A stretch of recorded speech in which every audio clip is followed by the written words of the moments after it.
Like, share, comment, subscribe and click the bell icon. నమస్తే అండి, welcome back to my channel. ఎలా ఉన్నారు అందరూ? బాగున్నారా? యాక్చువల్లీ ఈ వ్లాగ్ వచ్చేసి నేను సికింద్రాబాద్ టు విశాఖపట్నం జర్నీ చేయబోతున్నాను. నా త్రూ అవుట్ జర్నీ నేను మీతో షేర్ చేసుకోవాలనుకుంటున్నాను. యాక్చువల్లీ నేను ఇక్కడ సికింద్రాబాద్ నుంచి స్టార్ట్ అయ్యాను. ఎందుకంటే మేము ఉన్న ప్లేస్ నుంచి సికింద్రాబాద్కి రావడానికి మాకు టైం పట్టింది. తర్వాత ఇంకా ట్రైన్ మిస్ అయిపోతానేమో అని చెప్పేసి ముందుగానే వచ్చేసి రిలేటివ్స్ వాళ్ళ ఇంటి దగ్గర ఒక 2 hours వెయిట్ చేస్తాము, ఎందుకంటే బేబీ ఉంది కాబట్టి. సో తర్వాత 1 hour ఉందనగానే మేము అక్కడి నుంచి స్టార్ట్ అయిపోయాము. ఎందుకంటే వాళ్ళ ఇంటి నుంచి సికింద్రాబాద్కి కొంచెం రావడానికి ఒక 1.5 hour టైం పడుతుంది. అందుకే మేము 1 hour ఉండగానే మేము ముందుగా వచ్చేసాము. సో ఇప్పుడు సికింద్రాబాద్ నుంచి మేము విశాఖపట్నంకి జర్నీ చేయాలంటే ఇప్పుడు మేము హైదరాబాద్లో ఉన్నాము. హైదరాబాద్ నుంచి సికింద్రాబాద్కి రావడానికి ఒక 20 minutes టైం పడుతుంది. దాన్ని మేము బస్సు అయితే ఎక్కట్లేదు, ఆటోలోనే వెళ్ళిపోతున్నాము.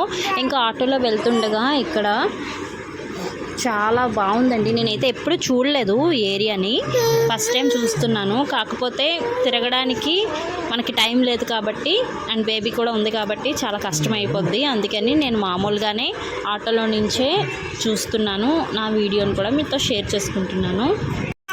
ఈ ఏరియాని అయితే నేను ఎప్పుడు చూడలేదు. కాకపోతే ఆటోలో నుంచి మరి ఏం చేస్తాం, అడ్జస్ట్ చేసుకుంటాం. కానీ ఎప్పుడైనా ఇంకా వీలున్నప్పుడు ఎప్పుడైనా ఇంకా బేబీ ఎదిగిన తర్వాత ఎప్పుడైనా ప్లాన్ చేయాలి. ఎందుకంటే చిన్న బేబీతోటి మనం అసలు తిరగలేము. అండ్ మా హస్బెండ్ కూడా చాలా బిజీ అయిపోయారు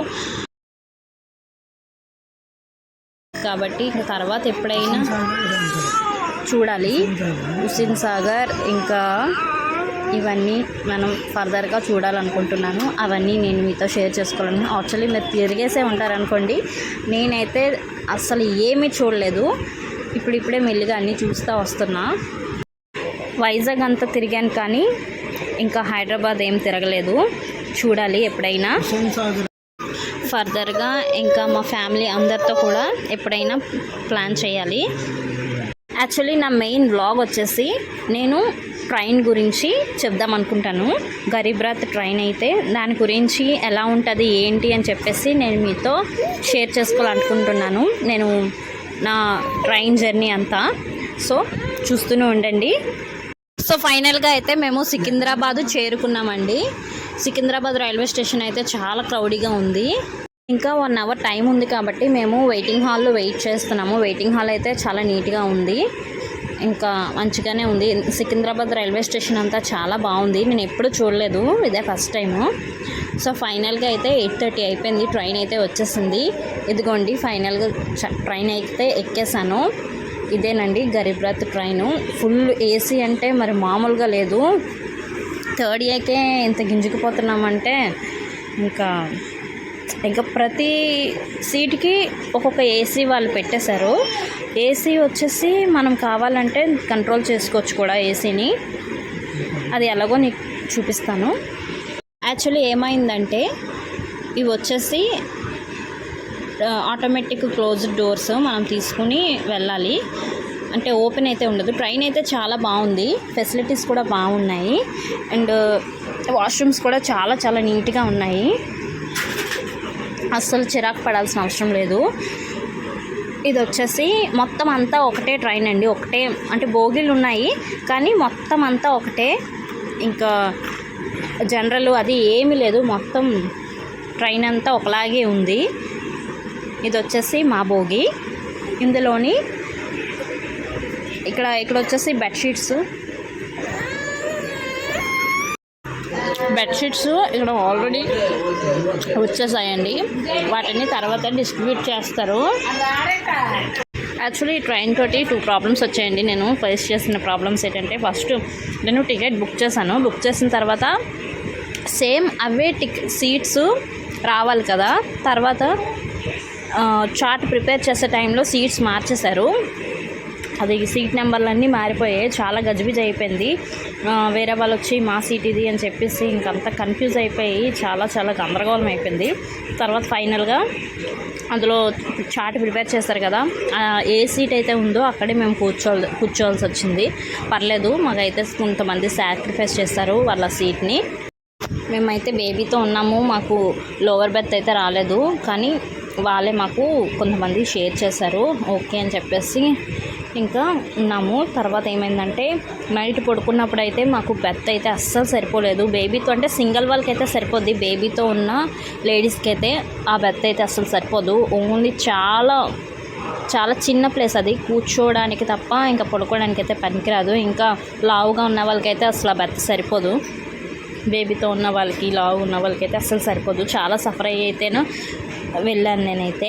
యాక్చువల్లీ నేనైతే నైట్ అంతా పడుకోలేదు, చాలా ఇబ్బంది అయిపోయింది. ఇక్కడ వచ్చేసి ఏసీ మాకు చాలా ఎక్కువైపోయిందండి, ఎందుకంటే ఒక్కొక్క బెర్త్కి ఒక్కొక్క ఏసీ ఇలాగా పెట్టేశారు. దాన్ని ఏంటంటే నేను క్లోజ్ చేసేసాను. ఇంకా మాకైతే ఏసీ అంతగా రాలేదు, నేను కంట్రోల్ చేస్తాను, లేకపోతే కోల్డ్ అది వచ్చేస్తుందని. ఇక్కడ వచ్చేసి నైట్ ఒక 10 అయిందండి. ఈ 10 o'clock అలాగా అందరూ పడుకున్నారు, మేము మాత్రమే తెలివేసి ఉన్నాము. ఎందుకంటే మా బాబా, నాకైతే నైట్ అంతా అస్సలు నిద్ర లేదండి, చాలా సఫర్ అయ్యాను. ప్లేస్ సరిపోక ఎక్కడ పడుకోలో తెలియక నిజంగా చాలా చాలా చాలా ఇబ్బంది పడ్డాను. సైడ్ బెర్త్లు అయితే, సైడ్ లోవర్ బెర్త్ అయితే చాలా కంఫర్టబుల్గా ఉందండి, అదైతే మాకు రాలేదు, కానీ చెప్తున్నా చాలా బాగుంది, అక్కడ మంచి కంఫర్టబుల్గా ఉంది. కానీ మాకు ఇచ్చిన బెర్త్లు అయితే అస్సలు సరిపోలేదు, చాలా చాలా సఫర్ అయ్యాను. ఇంకెప్పుడు కూడా నేను ఇలా బుక్ చేసుకోకూడదురా బాబా అని అనిపించింది, ఎందుకంటే ట్రైన్స్ లేవు, ఏ ట్రైన్ బుక్ చేసుకోవాలో నాకు అర్థం కాలేదు. ఇంకా ఫైనల్గా అప్పటికప్పటికి ఎమర్జెన్సీగా అయితే నేను ఇది బుక్ చేశాను. అంతా బాగుంది, కానీ ఈ 2 ప్రాబ్లమ్స్ అయితే నన్ను చాలా సఫర్ చేశాయి. ఇంకా చిన్నపిల్లలతోటి జర్నీ చేయడం అంతా ఈజీ కాదు, చాలా పెద్ద పెద్ద టాస్కే మరి. ఇంకా మార్నింగ్ 6 అయిపోయింది, నేను అసలు పడుకుంటేనే కదా లెగడానికి. ఇంకా బెడ్షీట్స్ కూడా ఇచ్చారు, పిల్లోస్ కూడా డిస్ట్రిబ్యూట్ చేశారు. అందరూ మంచిగా పడుకున్నారండి గురక పెట్టి. మనకు అంత నిద్రే లేదు నైట్ అంతా. ఇంకా ఏదో అలా 3 hours మాత్రమే నేను అలా కొంచెం కూర్చునే పడుకున్నాను అలాగా. కానీ నార్మల్గా ట్రైన్లో వెళ్ళినప్పుడైతే అవుటరు సౌండ్స్ చాలా వస్తాయి, మళ్ళీ ట్రైన్స్ అవి ఫాస్ట్గా వెళ్తూ ఉంటాయి కదా, అటువంటి సౌండ్స్కి ఇంకా బేబీ అయితే చాలా భయపడుతుంది. అలా ఏం లేదు, అస్సలు బయట సౌండ్ అనేది ఏమీ రాలేదు, చాలా సైలెంట్గా ఉంది. కాకపోతే నిద్రే లేదు. ఓకే, మరి ఏం చేస్తాం, 12 hours కదా అని చెప్పేసి అడ్జస్ట్ అయిపోయాను. మరి ఇంకా దగ్గరలో వచ్చేసాను విశాఖపట్నంకి. ఇంకా ఇదైతే నా జర్నీ బ్లాగ్ అండి. సో నా వీడియో కనుక మీకు నచ్చినట్టయితే నా ఛానల్ని like, share, comment and subscribe చేయడం మర్చిపోద్దు. పక్కన బెల్ ఐకాన్ని క్లిక్ చేయండి, ఎందుకంటే నేను చేసిన ప్రతి వీడియోస్ మీకు నోటిఫికేషన్ వస్తుంది. Thank you for watching.